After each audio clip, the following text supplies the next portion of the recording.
left over here, we have individuals who are religious fundamentalists, religious fanatics. And this is the expression, RT-PCR, real-time PCR expression of the VMAT2 gene. Over here, we have individuals. So let me complete. So over here, we have individuals who are not particularly fundamentalists, not particularly religious, and you can see there's a much reduced expression of this particular gene, the VMAT2 gene. Another evidence that supports our hypothesis for the development of this approach.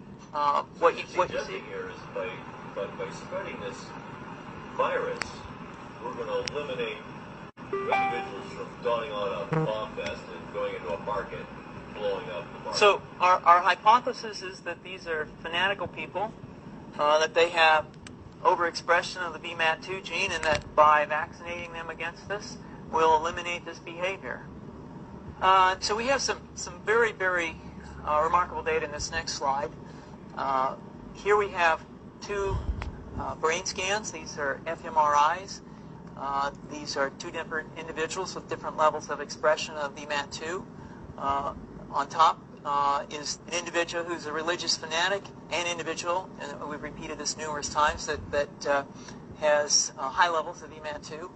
Now, this individual down here who had low levels of the VMAT2 gene, this individual would self-describe as not particularly religious.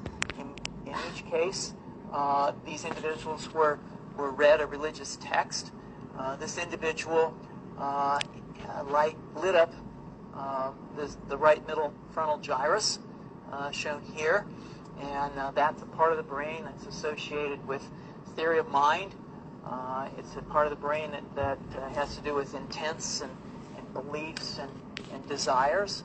In marked contrast, here's an individual who would not particularly self-describe as religious, and when they're read a religious text, what you see is that this part of the brain called the anterior insula lights up. This is a part of the brain that's associated with disgust or displeasure on hearing something.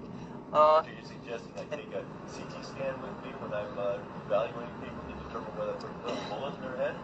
So the data that I'm presenting here supports the concept that we're proposing, and I think that we would not propose to do CT scans or fMRIs on individuals out in the hinterlands of Afghanistan.